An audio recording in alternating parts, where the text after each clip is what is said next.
Book Sapiens: A Brief History of Humankind by Yuval Noah Harari. Chapter number 3: A Day in the Life of Adam and Eve. To understand our nature, history, and psychology, we must get inside the heads of our hunter gatherer ancestors. For nearly the entire history of our species, sapiens lived as foragers.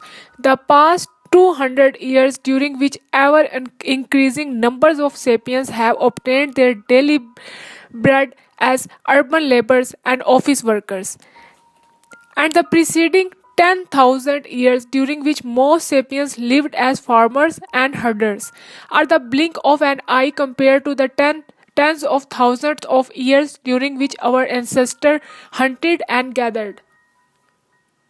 The flourishing field of evolutionary psychology argues that many of our present day social and psychological characteristics were shaped during this long pre agricultural era. Even today, scholars in this field claim our brains and minds are adapted to a life of hunting and gathering. Our eating habits, our conflicts, and our sexuality are all result of the way our hunter-gatherer minds interact with our current post-industrial environment, with its mega cities, aeroplanes, telephones, and computers. This environment gives us more material resources and longer lives than those enjoyed by any previous generation, but it often makes us feel alienated, depressed, and pressured. To understand why evolutionary psychologists argue we need to delve into a hunter gatherer world that shaped us, the world that we subconsciously still inhabit. Why, for example, do people gorge on high calorie food that is doing little good to their bodies? Today's affluent societies are in the throes of a plague of obesity, which is rapidly spreading to developing countries. It is puzzle why we binge on the sweetest and greasiest food we can find until we consider the eating habit of our forager forebears. In the savannas and forests, they inhabited high-calorie sweets were extremely rare, and food in general was in short supply. A typical forager 30,000 years ago had access to only one type of sweet food: ripe fruit. If a Stone Age woman came across to a tree groaning with figs, the most sensible thing to do was to eat as many of them as she could on the spot, before the local baboon band picked the tree bare. The instinct to gorge on high calorie food was hardwired into our genes. Today, we may be living in high rise apartments with our stuff refrigerated, but our DNA still think we are in the savannah. That's what makes us spoon down an entire tub of Ben and Jerry's when we find one in the freezer and wash it down with a jumbo coke. This gorging gene theory is widely accepted. Other theories are far more contentious. For example, some evolutionary psychologists argue that the ancient foraging bands were not composed of nuclear families centered on monogamous couples. Rather, foragers lived in communes devoid of private property, monogamous relationships, and even fatherhood. In such a band, a woman could have a sex and form intimate bonds with several men and women simultaneously, and all of the band's adults cooperative in parenting its children. Since no man knew definitely which of the children were his, men showed equal concern for all youngsters. Such a social structure is not an Aquarian utopia. It's well documented among animals, notably our closest relatives, the chimpanzees and the bonobos.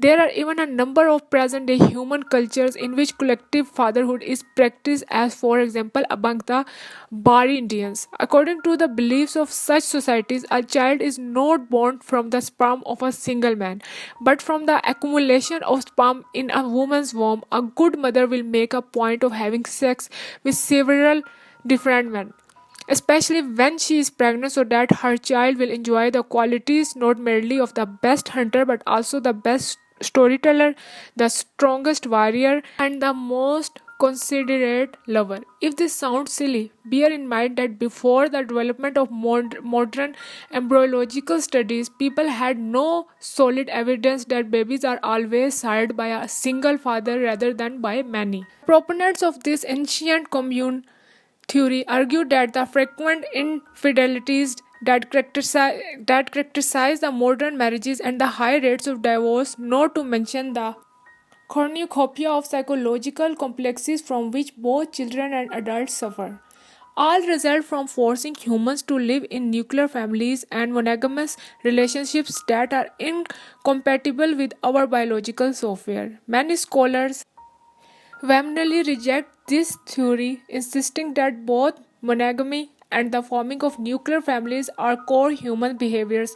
Though ancient hunter gatherer societies tended to be more communal and egalitarian than modern societies, these researchers argue they were nevertheless compromised of separate cells, each containing a jealous couple and a children they held in common. This is why today monogamous relationships and nuclear families are the norm in the vast majority of cultures. Why men and women tend to be very possessive of their partners and children, and why even in modern states such as North Korea and Syria political authority passes from father to son. In order to resolve this controversy and understand our sexuality, society, and politics, we need to learn something about the living condition of our ancestors.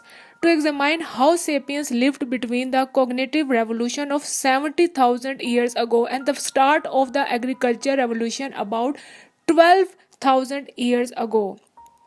Unfortunately, there are few certainties regarding the lives of our forager ancestors. The debate between the ancient commune and eternal monogamy schools is based on flimsy evidence. We obviously have no written record from the age of foragers, and the archaeological evidence consists mainly of fossilized bones and stone tools. Artifacts made of more perishable materials such as wood, bamboo, or leather survive only under unique conditions. The common impression that pre-agricultural human lived in an age of stone is a misconception. Based on this archaeological bias, the Stone Age should more accurately be called the Wood Age because most of the tools used by ancient hunter-gatherers were made of wood. Any reconstruction of the lives of ancient hunter gatherers from the surviving artifacts is extremely problematic. One of the most glaring differences between the ancient foragers and their agricultural and the industrial descendants is that foragers had very few artifacts to begin with, and these played a comparatively modest role in their lives. Over the course of his or her life, a typical member of the modern affluent society will own several million artifacts. From cars and houses to disposable nappies and milk cartons, there are hardly an activity, a belief, or even an emotion that is not mediated by object of our own devising. Our eating habits are mediated by mind-boggling collection of such items from spoons and glasses to genetic engineering labs and gigantic ocean-going ships in play. We use a plethora of toys from plastic cars to 100,000 seater stadiums. Our romantic and sexual relations are escorted by rings, beds, nice clothes, sexy underwear, condoms, fashionable restaurants, cheap motels, airport lounges, wedding halls, and catering companies. Religions bring the sacred into our lives with Gothic churches, Muslim mosques, Hindu ashrams, Torah scrolls, Tibetan prayer wheels, priestly cassocks, candles, incense, Christmas trees, Matzah balls, tombstones, and icons. We hardly notice how ubiquitous our stuff is until we have to move it to a new house. Foragers moved house every month, every week, and sometimes every day, toting whatever they had on their backs. There were no moving companies, wagons, or even pack animals to share the burden. They consequently had to make do with only the most essential possessions. It's reasonable to presume then that the greater part of their mental, religious, and emotional lives was conducted without the help of artifacts.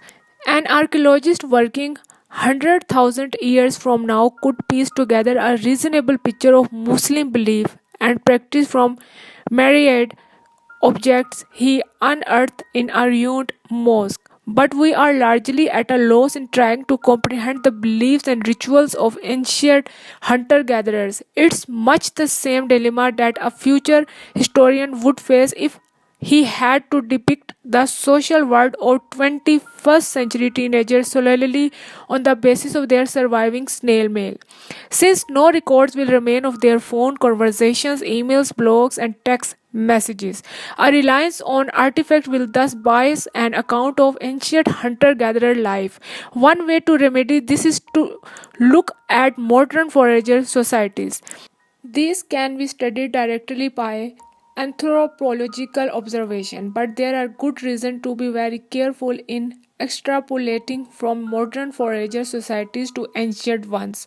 Firstly, our forager societies that have survived into a modern era have been influenced by neighboring agricultural and industrial societies. Consequently, it's risky to assume that what is true of them was also true tens of thousands of years ago. Secondly, modern forager societies have survived mainly in areas with difficult climatic conditions and inhospitable terrain ill suited for agriculture. Societies that have adapted to the extreme condition of places such as the Kalahari Desert in South Africa may well provide very misleading model for understanding ancient societies in fertile areas such as Yangtze River Valley.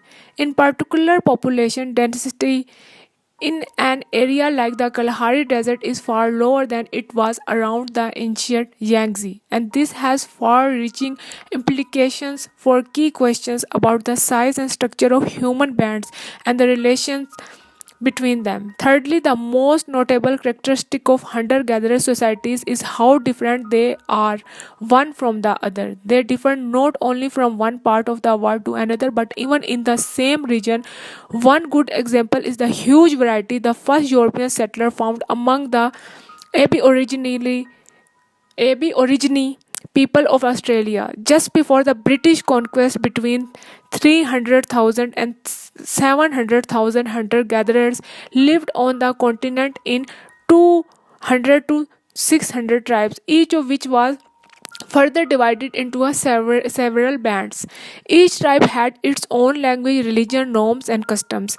Living around what is now Adelaide in South Africa were several patrilineal clans that reckoned descent from the father's side. These clans bonded together into tribes on a strictly territorial basis. In contrast, some tribes in Northern Australia gave more importance to a person's maternal ancestry and a person's tribal identity dependent on his or her totem rather than his territory.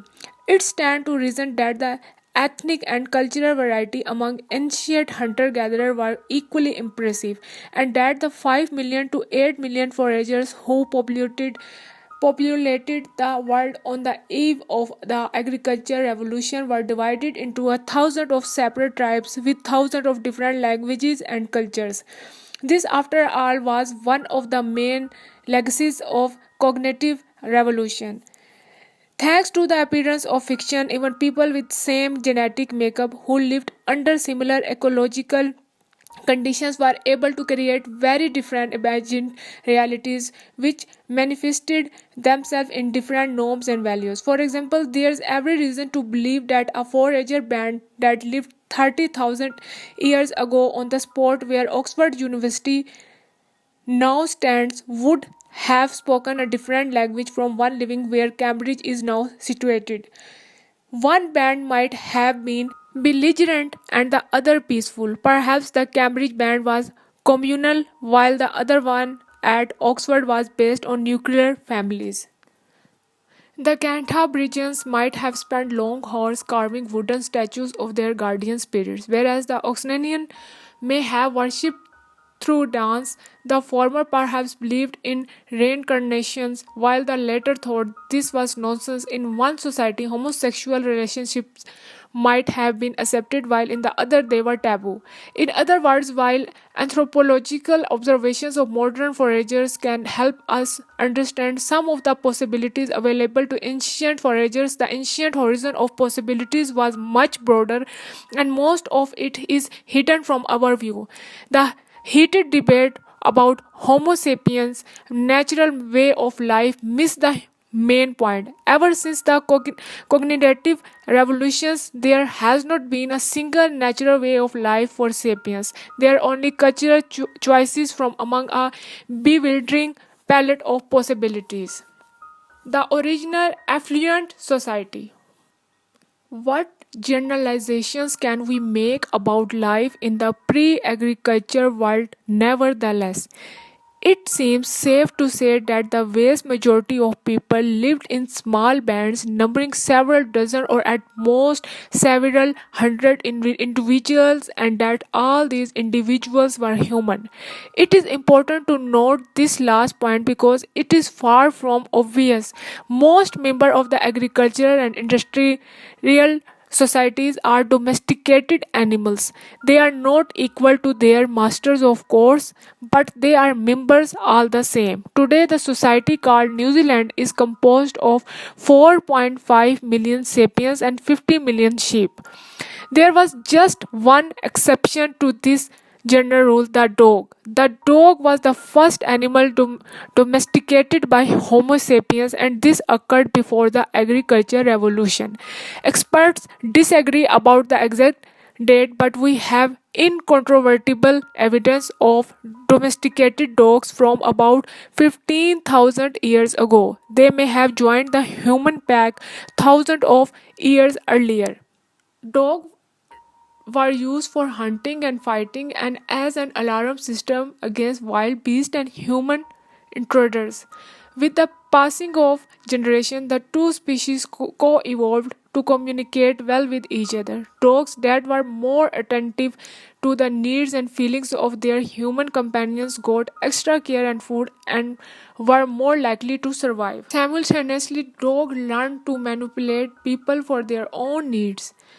A 15,000-year bond has yielded a much deeper understanding and affection between humans and dogs than between human and any other animal. In some cases, dead dogs were even buried ceremoniously, much like humans. Members of a band knew each other very intimately and were surrounded throughout their lives by friends and relatives. Loneliness and the privacy were rare. Neighboring bands probably competed for resources and even fought one another, but they also had friendly contacts.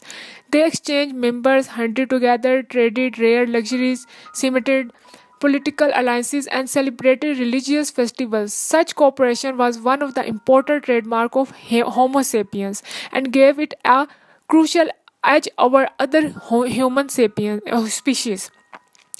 Sometimes relations with neighboring bands were tight enough that together they constituted a single tribe sharing a common language, common myth, and common norms and values. Yet we should not overestimate the importance of such external relations. Even in times of crisis, neighboring bands drew closer together. Even they occasionally gathered to hunt or feast together. They still spent the vast majority of their time in complete isolation and independence. Trade was mostly limited to prestige items such as shells, amber, and pigments. There is no evidence that people traded staple goods like fruits and meats or that the existence of one band depended on the importing of goods from another.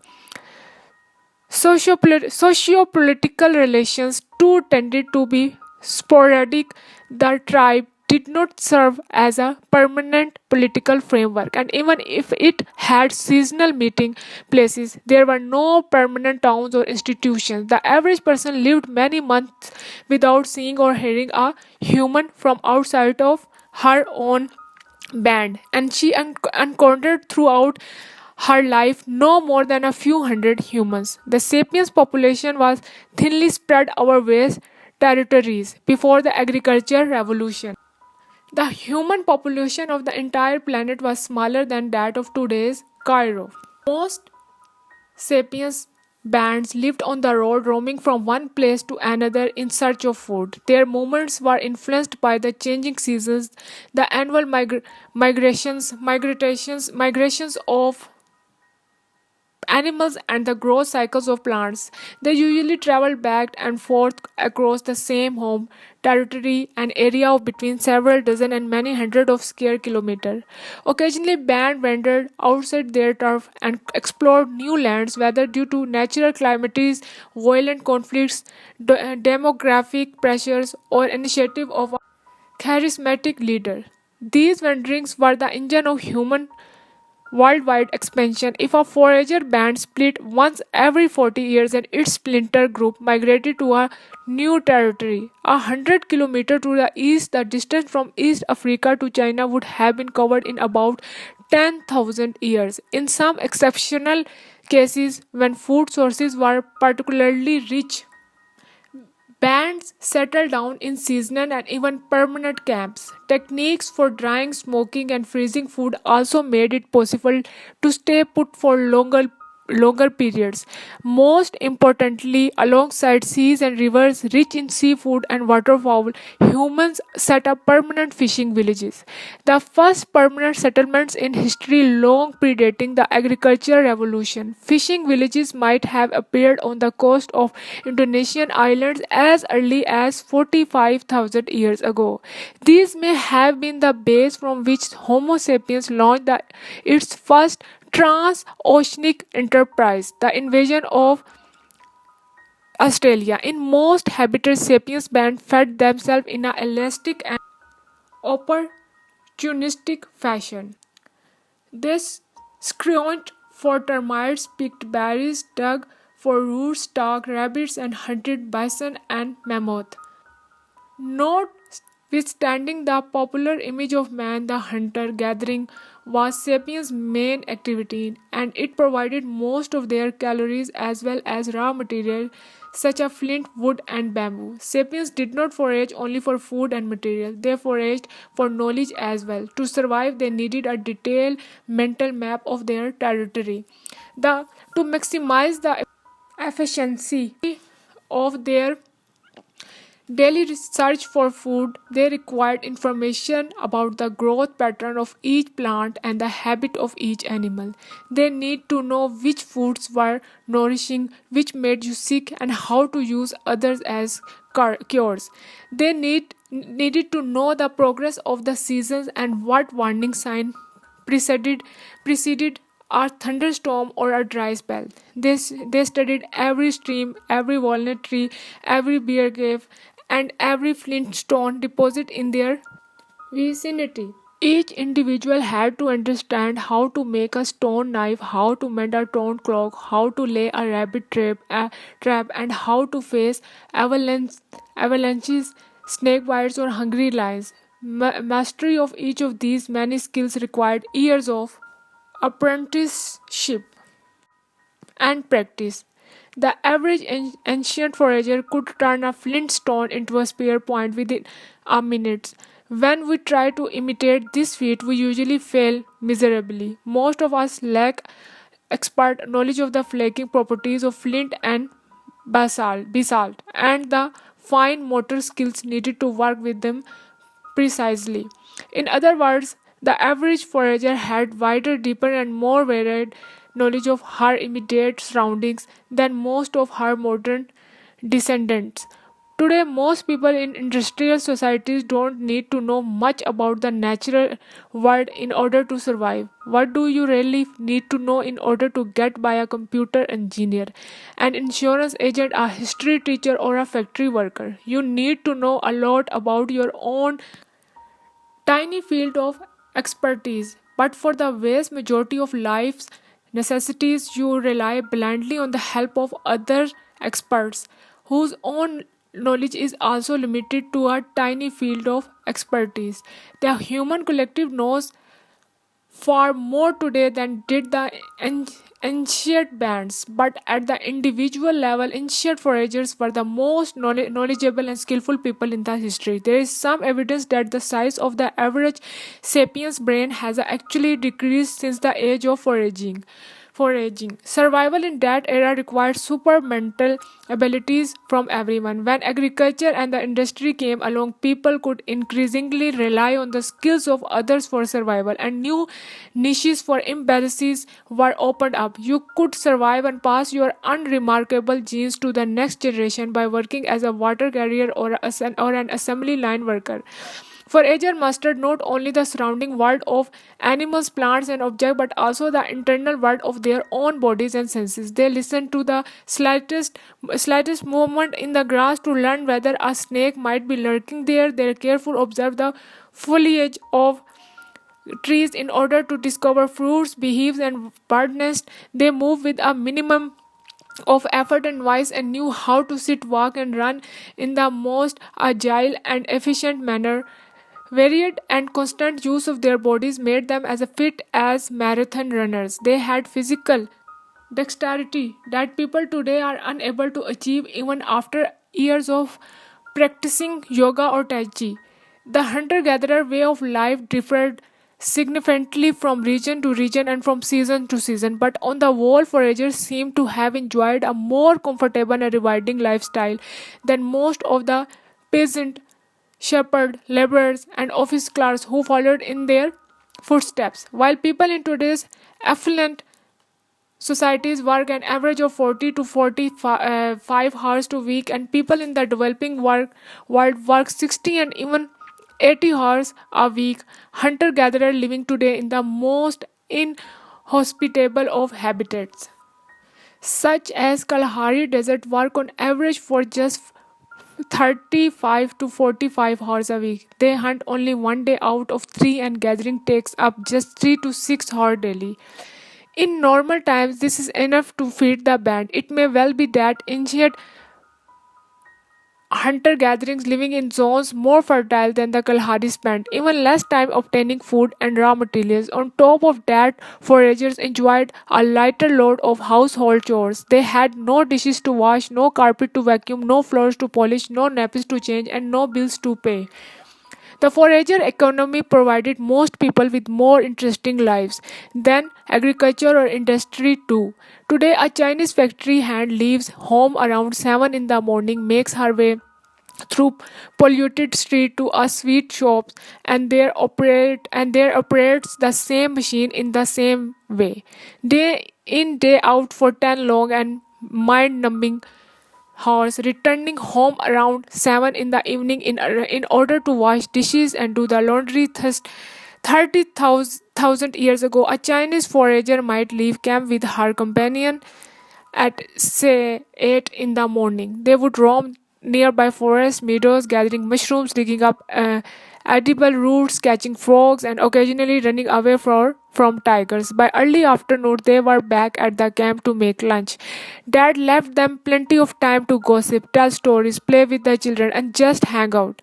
Of course, the tigers sometimes caught them or a snake bite them, but on the other hand, they did not have to deal with automobile accidents and industrial pollution. In most places and most time, foraging provided ideal nutrition that is hardly surprising. This had been the human diet for hundreds of thousands of years, and the human body was well adapted to it. Evidence from fossilized skeletons indicates that the ancient foragers were less likely to suffer from starvation or malnutrition and were generally taller and healthier than their peasant descendants.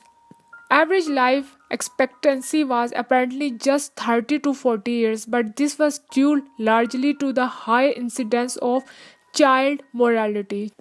Children who made it through the perilous first years had a good chance of reaching the age of 60, and some even made it to their 80s. Among modern foragers, 45 years old women can expect to live another 20 years, and about 5 to 8% of population is over 60. The foragers' secret of success, which protected them from starvation and malnutrition, was their varied diet. Farmers tend to eat a very limited and unbalanced diet, especially in pre-modern times. Most of the calories feeding an agriculture population came from a single crop such as wheat, potatoes, or rice that lacked some that lacks some of the vitamins, minerals, and other nutritional material humans need. The typical peasant in traditional China ate rice for breakfast, rice for lunch, and rice for dinner. If she were lucky, she could expect to eat the same on the following day. By contrast,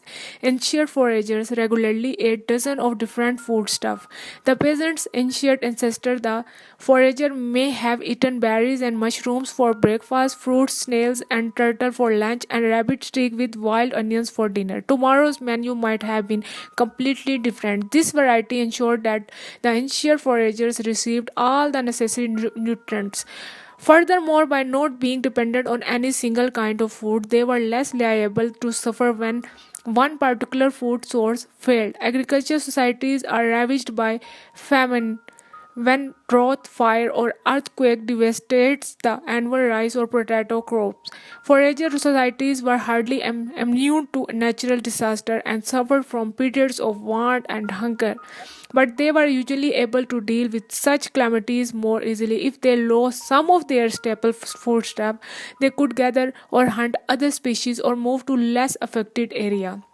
Ancient foragers also suffered less from infectious disease. Most of the infectious disease that have plagued agriculture and industrial societies originated in domesticated animals and were transferred to humans only after the agricultural revolution.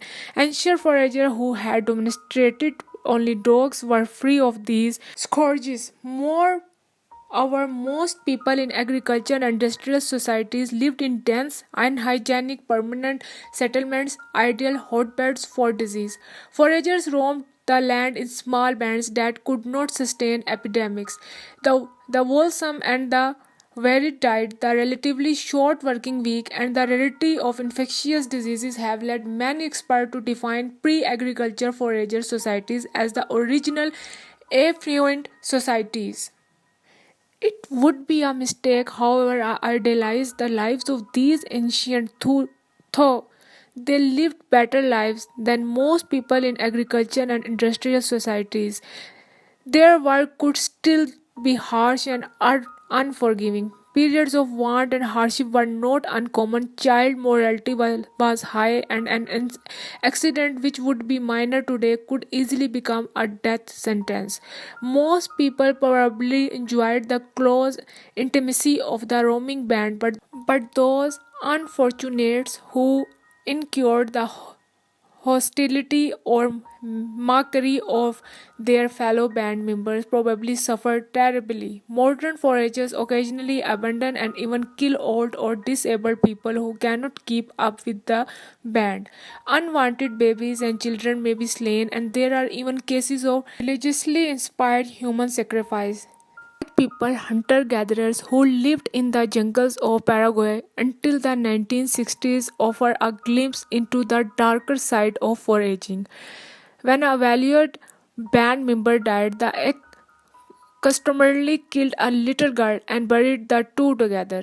Anthropologists who interviewed the egg recorded a case in which a band abandoned a middle aged man who fell sick and was unable to keep up with the others. He was left under a tree, vultures perched above him, expecting a hearty meal, but man recuperated and walking briskly, he managed to rejoin the band. His body was covered with the bird's feces, so he was henceforth nicknamed Vulture Droppings. When an old egg woman became a burden to the rest of the band, one of the younger men would sneak behind her and kill her with an axe blow to the head. An eggman who told the inquisitive anthropologist stories of his prime years in the jungle.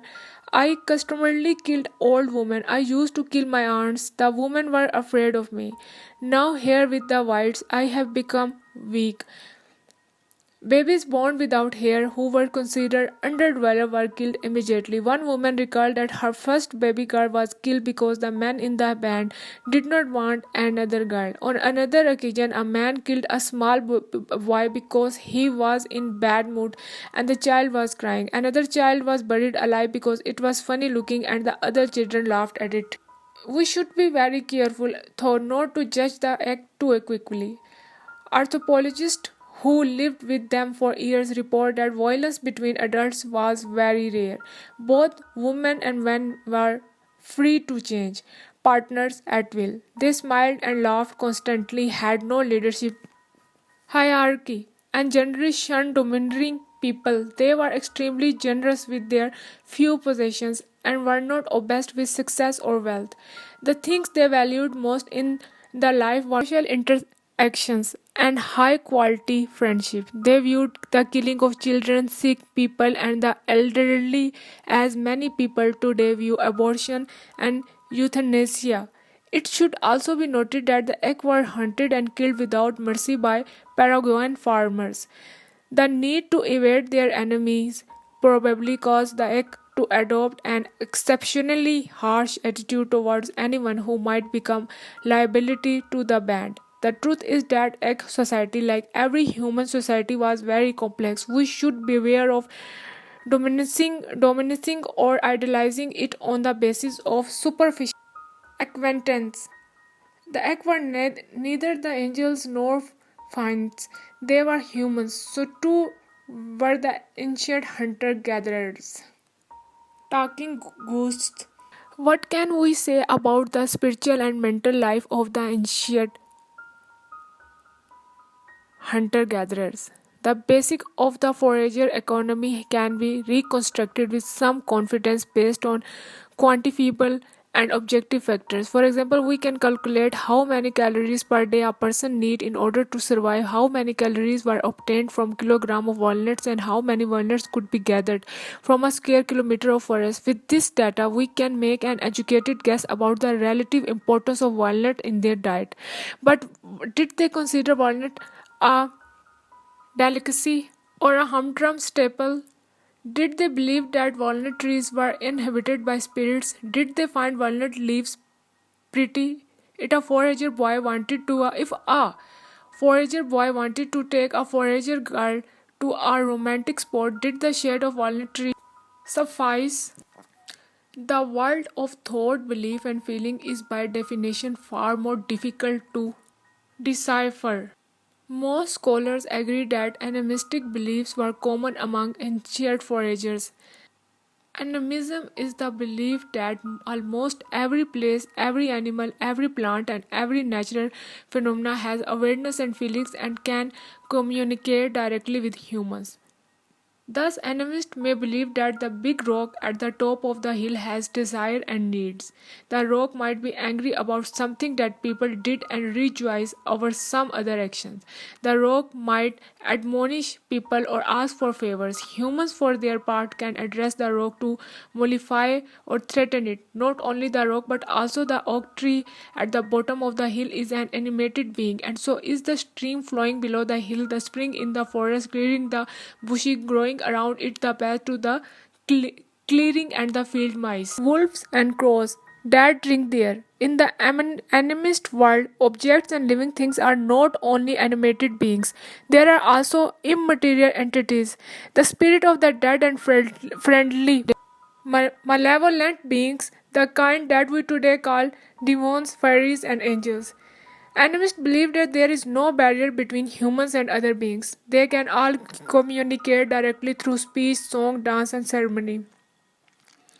A hunter may address a herd of deer and ask that one of them sacrifice itself. If the hunt succeeds, the hunter may ask the dead animal to forgive him. When someone falls sick, a shaman can contact the spirit that caused the sickness and try to pacify it or scare it away. If need be, the shaman may ask for the help from other spirits. What characterizes all these acts of communication is that the entities being addressed are local beings. They are not universal gods, but rather a particular deer, a particular tree, a particular stream, a particular ghost. Just as there is no barrier between humans and other beings, neither is there a strict hierarchy. Non human entities do not exist merely to provide for the needs of man, nor are they all powerful gods who run the world as they wish. The world does not revolve around humans or around any other particular group of beings. Animism is not a specific religion, it is generic name for thousands of very different religions, cults and beliefs. What makes all of them animist is this common approach to the world and to man's place in it. Saying that ancient foragers were probably animist is like saying that pre-modern agriculturists were mostly deists.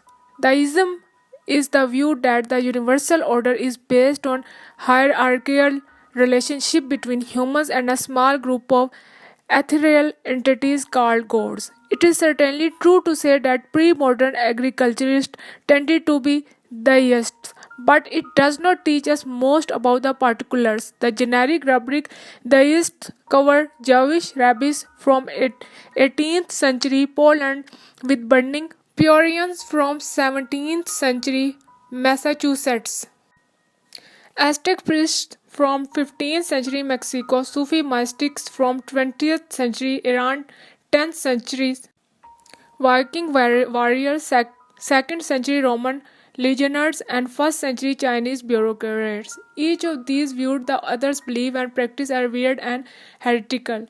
The differences between the belief and practice of groups of animistic foragers were probably just as big. Their religious experience may have been turbulent and filled with controversies, reforms, and revolutions. But these cautions generalizations are about as far as we can go. Attempt to describe the specifics of archaic spiritually is highly speculative as there is next to no evidence to go by, and the little evidence we have, a handful of artifacts and cave paintings, can be interpreted in myriad ways. The theories of scholars who claim to know what the foragers felt shed much more light on the prejudice of their authors than on Stone Age religions. Instead of erecting mountains of theory over a molehill of tomb relics, cave paintings, and bone statues, it is better to be frank and admit that we have only the haziest notions about the religious of ancient foragers. We assume that they were animists, but that's not very informative. We don't know which spirit they prayed to, which festival they celebrated, or which taboo they observed. Most importantly, we don't know what stories they told. It's one of the biggest hole in our understanding of human history. The socio-political world of the forager is another area about which we know next to nothing. As explained above, scholars cannot even agree on the basics such as the existence of private property, nuclear families, and monogamous relationships. It's likely that different bands had different structures. Some may have been a hierarchical, tense, and violent as the nastiest chimpanzees group, while others were as laid back, peaceful, and lascivious as a bunch of bonobos. In Sangir, Russia, archaeologists discovered in 1955 a 30,000-year-old burial site belonging to a mammoth hunting culture. In one grave, they found the skeleton of 50-year-old man covered with strings of mammoth ivory beads containing about 3,000 beads in total. On the dead man's head was a hat decorated with fox teeth, and on his wrist 25 ivory bracelets. Other graves from the same site contained far fewer goods. Scholars deduced that the Sanir mammoth hunters lived in a hierarchical society and that the dead man was perhaps the leader of a band of or of an entire tribe comprising several band eaters. It is unlikely that a few dozen members of a single band could have produced so many grave goods by themselves. Archaeologists then discovered an even more interesting tomb. It contained two skeletons buried head to head. One belonged to a boy aged about 12 or 13, and the other to a girl of about 9 or 10. The boy was covered with 5,000 ivory beads. He wore a fox tooth hat and a belt with 250 fox teeth. The girl was adorned with 5,250 ivory beads. Both children were surrounded by statues and various ivory objects. A skilled craftsman probably needed about 45 minutes to prepare a single ivory bead. In other words, fashioning the 10,000 ivory beads that covered the two children, not to mention the other object required some 7,500 hours of delicate work. Well, over 3 years of labor by an experienced artisan. It is highly unlikely that at such a young age the it is highly unlikely that at such a young age the Sanghir children had proved themselves as leaders or mammoth hunters. Only cultural beliefs can explain why they received such an extravagant burial. One theory is that they owed their rank to their parents. Perhaps they were the children of the leader in culture that believed in either family charisma, or strict rules of succession. According to a second theory, the children had been identified at birth as a incarnations of some long dead spirits. A third theory argues that the children burial reflects the way they died rather than their status in life. They were ritually sacrificed perhaps as part of the burial rites of the leader and then entombed with pomp circumstance. Whatever the correct answer, the Sangir children are among the best pieces of that 30,000 years ago sapiens could invent socio-political codes that went far beyond the dictates of our DNA and the behavior pattern of other humans and animal species. Topic Peace or War. Finally, there's the thorny question of the role of war in forager societies. Some scholars imagine ancient hunter gatherer societies are as peaceful paradises and argue that war and the violence began only with the agriculture revolution when people started to accumulate private property.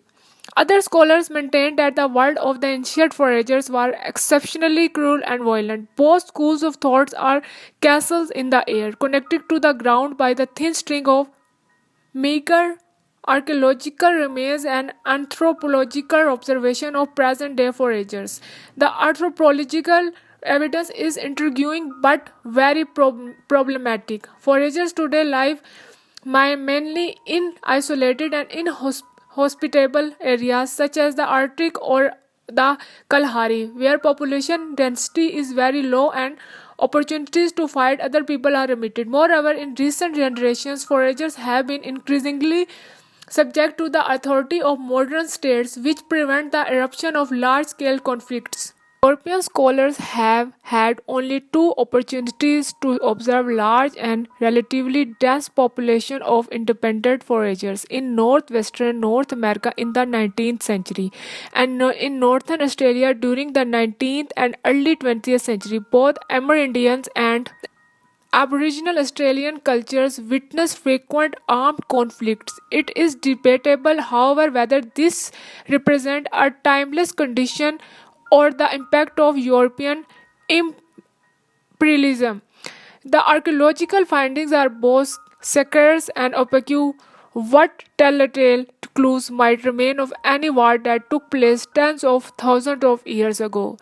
There were no fortifications and walls back then, no artillery shells or even swords and shields. An ancient spear point might have been used in war, but it could have been used in hunt as well.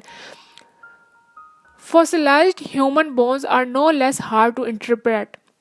A fracture might indicate a war wound or an accident, nor is the absence of fractures and cuts on an ancient skeleton conclusive proof that the person to whom the skeleton belonged did not die a violent death. Death can be caused by trauma to soft tissue that leaves no marks on bone. Even more importantly, during pre-industrial warfare, more than 90% of war dead were killed by starvation, cold and disease and rather than by weapons. Imagine that 30,000 years ago, one tribe defeated its neighbor and expelled it from coveted, coveted foraging grounds. In the decisive battle, 10 members of the defeated tribe were killed. In the following year, another 100 members of the losing tribe died from starvation, cold, and disease. Archaeologists who come across these no skeleton may too easily conclude that most fell victim to some natural disaster.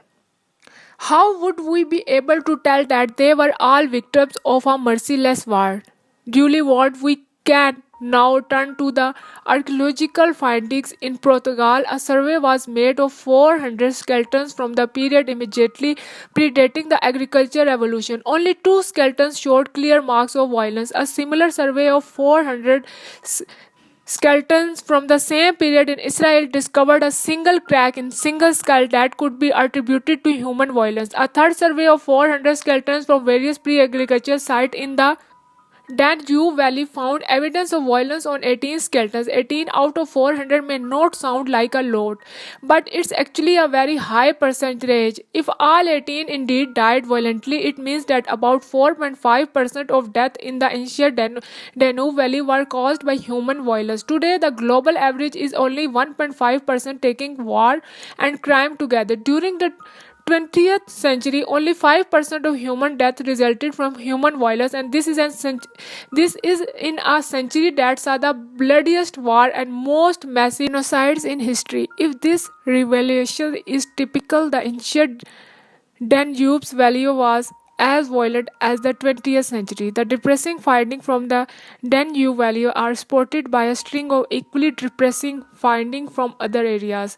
At Jebel Sahaba in Sudan, a 12,000 years old cemetery containing 59 skeletons were discovered. Arrowheads and spear points were found embedded in or laying near the bones of 24 skeletons. 40% of the find, the skeleton of one woman revealed 12 injuries in Ofnet Cave in Bavaria. Archaeologists discovered by remains of 38 foragers, mainly women and children, who had been thrown into a two burial pits. Half the skeletons, including those of the children and babies, bore clear sign of damage by human weapons such as clubs and knives. The few skeletons belonging to mature males bore the worst marks of violence. In all probability, an entire forager band was massacred at Ofnet, which better represent the world of ancient foragers, the peaceful skeleton from Israel and Portugal, or the abattoirs of Jebel Sahaba and of net? The answer is neither, just as foragers exhibited a wide array of religions and social structures, so too did they probably demonstrate a variety of violence rates. While some areas and some periods of time may have enjoyed peace and tranquility, others were riven by ferocious conflict. The curtain of silence. If the larger picture of ancient forager life is hard to reconstruct, particular events are largely irretrievable.